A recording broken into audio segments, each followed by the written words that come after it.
नमस्कार, सीएनबीसी आवाज mutual fund show में आपका स्वागत है। मैं हूं अनुज सिंघल। पश्चिम एशिया तनाव और क्रूड में उछाल के बीच भारतीय बाजार अपने हाई से करीब 10% करेक्ट हो चुके हैं। एफआई की सेलिंग ज़बरदस्त चल रही है, लेकिन डीआईएस ने काफ़ी हद तक बाजार को संभाला हुआ है। दूसरी तरफ तमाम कन्फ्यूजन और तनावों के बीच ये उम्मीद कायम है कि ईरान डील जल्द होगी और बाजार के सेंटिमेंट सुधरेंगे। ऐसे में बाजार में म्यूचुअल फंड इन्वेस्टर्स को अब क्या रणनीति अपनानी चाहिए, इन सब पर बातचीत करने के लिए हमारे साथ यूटीआई एएमसी के इक्विटी के senior vice president Sachin Trivedi मौजूद हैं। सचिन जी, शुक्रिया सीएनबीसी आवाज़ के साथ जुड़ने के लिए। सबसे पहला टॉकिंग पॉइंट, इस बाज़ार में हमारी बाज़ार क्लियरली सबसे बड़ी अंडर परफॉर्मिंग मार्केट रही है। अगर आप देखें बड़ी मार्केट्स में, यूएस मार्केट्स, यूरोपियन मार्केट्स में मैसिव आउट परफॉर्मेंस है। एशिया में ताइवान और कॉस्पी जैसी मार्केट्स ने हमें बहुत पीछे छोड़ दिया है। ऐसे में इन्वेस्टर्स का एक सवाल बनता है कि इस मार्केट में अब करें क्या, और क्या कुछ ग्रीन शूट्स हैं, कुछ साइंस हैं कि शायद हम ये जो अंडर परफॉर्मेंस है इसको खत्म करने की कोशिश करें? सही सवाल है। आई एम श्योर काफी लोगों के दिमाग का और मन में यही बातें हैं, बट एक इक्विटी मार्केट का जो एक रुख रहता है कि हमें ये नहीं सोचना चाहिए कि हर साल बर साल हमें पॉजिटिव रिटर्न ही मिले, क्योंकि कहीं ना कहीं हमारी इक्विटी मार्केट जो अर्निंग्स है उनको फॉलो करती हैं। और अगर हम अर्निंग की पैटर्न देखें तो 2020 से 2024 के बीच में जो एक 19% सीएजीआर था, जिसमें काफ़ी सारे सेक्टर्स, काफ़ी सारी कंपनियों और म्यूचुअल फंड्स ने भी बहुत अच्छे रिटर्न्स दिए हैं। बट अगर 2025-2026 की बात करें तो 25 में हमारा जो अर्निंग ग्रोथ था निफ्टी का, वो सिर्फ 2% था। पिछले साल हाई सिंगल डिजिट में था। अगले साल की एक्सपेक्टेशन है कहीं न कहीं कि 16-17% की ग्रोथ होगी, बट मुझे लग रहा है कि उसमें भी कहीं न कहीं कटौती होगी। तो मोटा-मोटा मुझे लग रहा है कि ये जो हमारा अंडर परफॉर्मेंस था, ये कहना बहुत सही नहीं होगा कि सिर्फ एफआईआई की वजह से हुआ है। मुझे लगता है कहीं न कहीं हमारे वैल्यूएशंस ज़्यादा थे, जो अब करेक्ट हो चुके हैं। हमारी अर्निंग्स में मॉडरेशन हुआ था, जो अब शायद धीरे-धीरे इम्प्रूव कर रहा है।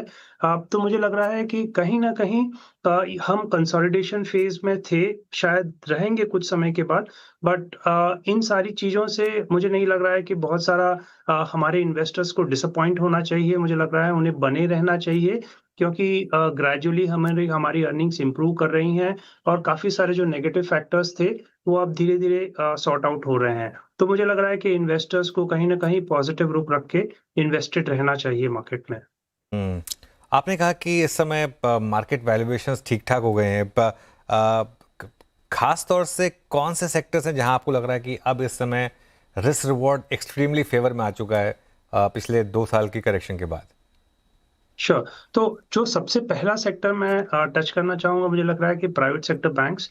मुझे लग रहा है कि कहीं न कहीं उनके वैल्यूएशन अगर हम लॉन्ग टर्म पर्सपेक्टिव से देखें या अंडरलाइंग फंडामेंटल्स पर्सपेक्टिव से देखें, तो प्राइवेट सेक्टर बैंक्स में मुझे लग रहा है कि इन्वेस्टर्स को पॉजिटिवली इवैल्यूएट करना चाहिए, क्योंकि यहाँ कहीं न कहीं जो हम एक तरफ चिंतित हैं कि जियोपॉलिटिकल रिस्क, अनसर्टेनिटीज़ हैं, जिनके कारण हमने देखा है कि फ्यूल के प्राइसेस या एनर्जी के प्राइसेस बढ़े हैं। तो ये कहीं न कहीं इन्फ्लेशन में सेट इन होगा। एक्सपेक्टेशन है कि over a period of time RBI जाके इंटरेस्ट रेट्स को बढ़ाएगा। तो प्राइवेट सेक्टर बैंक्स में 50 से 70% सीधा-सीधा एक्सटर्नल बेंचमार्क से लिंक्ड होता है। तो यहाँ मुझे लग रहा है कि एक अपसाइड की पॉसिबिलिटीज़ बनी हुई हैं। वैल्यूएशन रीज़नेबल है, बैलेंस शीट्स हेल्दी हैं, एक इनमें एक ग्रोथ में उछाल आ सकता है जब भी इंटरेस्ट रेट्स में एक्टिविटी होंगी तो। तो मुझे लग रहा है कि ये एक स्पेस सर्टेनली इन्वेस्टर्स को पॉजिटिवली इवैल्यूएट करना चाहिए। दूसरा एक स्पेस है जो आज की तारीख में थोड़ा अनफेवर्ड है, या पीपल जो लोग नहीं देखना चाहते हैं, वो एक है आईटी सर्विसेज। यहाँ थोड़ा एक वैल्यूएशन का खेल है, क्योंकि जब हम लंबे टर्म के पर्सपेक्टिव से नंबर्स फिट इन करते हैं, तो कहीं न कहीं जहाँ इन कंपनियों में अंडरलाइंग एक्सपेक्टेशन थी कि ये 8 से 10% का लॉन्ग टर्म ग्रोथ रखना चाहिए, वो आफ्टर करेक्शन इन कंपनियों का जो लॉन्ग टर्म ग्रोथ नंबर है, वो लो सिंगल डिजिट में आ चुका है। तो और एक्सपेक्टेशंस काफ़ी मॉडरेट हो चुकी हैं इस पूरे स्पेस में, आईटी सर्विसेज में। तो मुझे लग रहा है कि और वैल्यूएशन भी काफ़ी सस्ते हो चुके हैं। तो ये एक स्पेस है कि जहाँ अगर जैसे ही ग्रोथ में थोड़ा उछाल आएगा, तो यहाँ पे भी इन्वेस्टर्स को एक अच्छी री-रेटिंग की संभावना बनती है।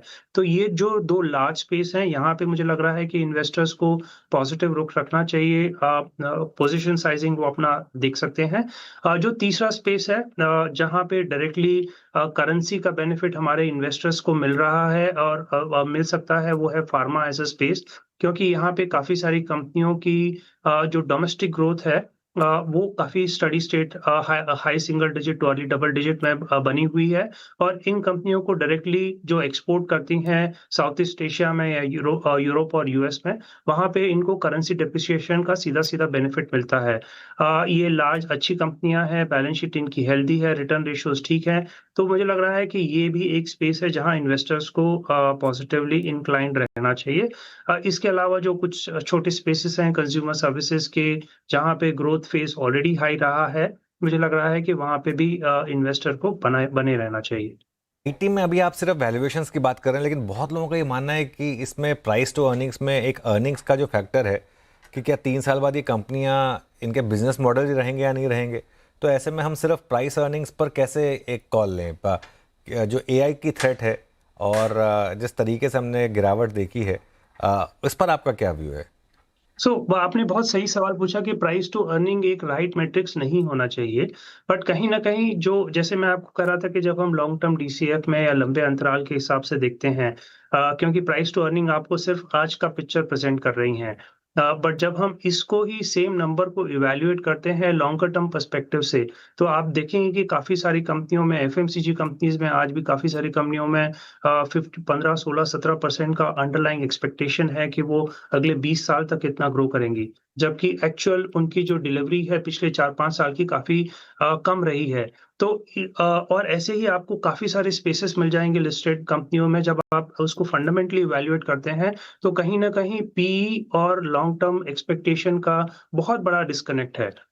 यही डिस्कनेक्ट आईटी सर्विसेज स्पेस में भी काफ़ी एग्ज़िस्ट करता था जो अब काफ़ी कम हो चुका है, जो अंडरलाइंग एक्सपेक्टेशन है इस स्पेस में कम हो चुका है। तो इस पर्सपेक्टिव से अगर आप देखें तो रिस्क रिवॉर्ड इन्वेस्टर के पर्सपेक्टिव से काफ़ी फ़ेवरेबल है। जो एक फंडामेंटल सवाल आपने पूछा कि एआई एज़ अ स्पेस आने से क्या इन कंपनियों को बहुत ज़्यादा नुकसान होगा या कैसे चीज़ें बैठेंगी? ऑफ़ कोर्स अनसर्टेनिटी है आज की तारीख में, इसीलिए कहीं न कहीं वैल्यूएशंस सस्ते हुए हैं इन कंपनीज़ के। बट अगर आप इन कंपनियों को अलग तरीके से वैल्यूएट करें तो सारी कंपनियाँ कह रही हैं, आप जो इंडस्ट्री की रिपोर्ट्स देखेंगे तो यहाँ पे जो बात चल रही है कि टोटल एड्रेसेबल मार्केट इन कंपनियों की एक्सपैंड होने वाली है।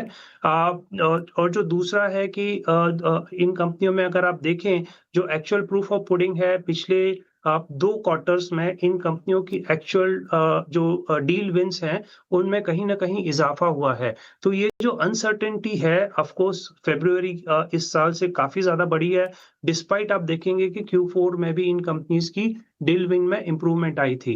तो कहीं न कहीं अनसर्टेनिटी है जो मैं मानता हूँ, इसीलिए वैल्यूएशन सस्ते हैं। बट अगर रिस्क रिवॉर्ड पर्सपेक्टिव से देखें कंपेयर टू 6 महीने पहले से आज, तो मुझे लग रहा है कि कहीं न कहीं ये इन्वेस्टर के फ़ेवर में बैठता है। ओके। अच्छा, एक और थीम की आजकल बात हो रही है, इंपोर्ट सब्स्टिट्यूशन। खास तौर से जिस तरह से कच्चे तेल के प्राइसेस ऊपर आए हैं, डी ग्लोबलाइज वर्ल्ड की बात हो रही है और हमने काफ़ी शानदार मूव्स देखे हैं रिन्यूएबल एनर्जीज़ में, ईवी प्लेस में काफ़ी अच्छे मूव्स आए हैं। ऐसी कोई थीम्स जो आपको इस समय लग रहा है कि यहाँ से अगले 10 सालों में बड़ी बन सकती है? सर्टेनली जैसे एक बहुत लंबे अंतराल तक चला था कि चाइना ने अपनी करेंसी को यूएस से काफ़ी कॉम्पिटिटिव स्पेस में रखा था। कहीं न कहीं मुझे लग रहा है कि इंडिया में भी ये जो करेंसी डेप्रिसिएशन हुआ है या जो अगर कहें कि कॉम्पिटिटिव हमारी करेंसी हो चुकी है आज की तारीख में और कहीं न कहीं गवर्नमेंट की पॉलिसीज़ जो हमारी कंपनियों को सपोर्ट भी कर रही है।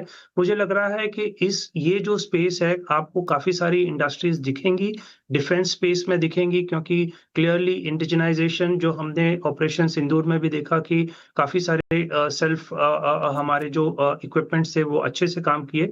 तो मुझे लग रहा है डिफेंस एज़ अ स्पेस में एक बहुत बड़ी अपॉर्च्युनिटी हमने देखी है और मुझे लग रहा है कि आने वाले 10 सालों में बहुत बड़ी अपॉर्च्युनिटी बनेगी।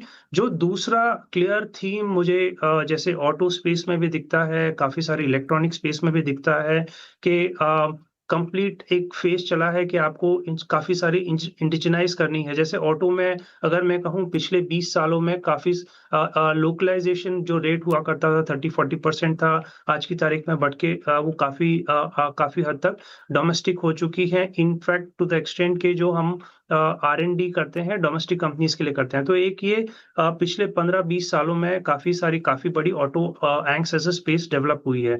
मुझे लग रहा है कि सिमिलर जो इलेक्ट्रॉनिक्स स्पेस में होगा, जैसे कैमरा के ग्लासेस हैं, मॉड्यूल्स हैं, पीसीबीज़ हैं, कैमरा, टीवी ये सारा जो इंडस्ट्री है ग्रेजुअली हमारे स्पेस में कंट्री में डेवलप होगा। तो मुझे लग रहा है कि यहाँ पे इन्वेस्टर को ज़रूर ध्यान देना चाहिए। कुछ गवर्नमेंट के सपोर्ट्स भी मिले हैं पीएलआई के फॉर्म में, बट ग्रेजुअली जैसे-जैसे इन कंपनीज़ के स्केल बढ़ेंगे, ये अपनी पार्टनरशिप्स बढ़ाएँगी दूसरी कंपनीज़ के साथ और अपने टैम को या टोटल एड्रेसेबल मार्केट को कंसिस्टेंटली एक्सपैंड करते रहेंगे। तो ये डेफ़िनिटली मुझे लग रहा है कि एक लॉन्ग टर्म पर्सपेक्टिव से बहुत अच्छा थीम है। ओके, चलिए सचिन जी बहुत-बहुत शुक्रिया आज हमारे साथ जुड़ने के लिए और अपना समय देने के लिए हमें।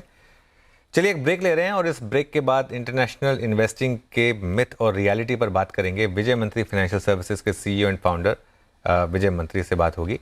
जुड़े रहिए हमारे साथ सीएनबीसी आवाज़ म्यूचुअल फंड शो।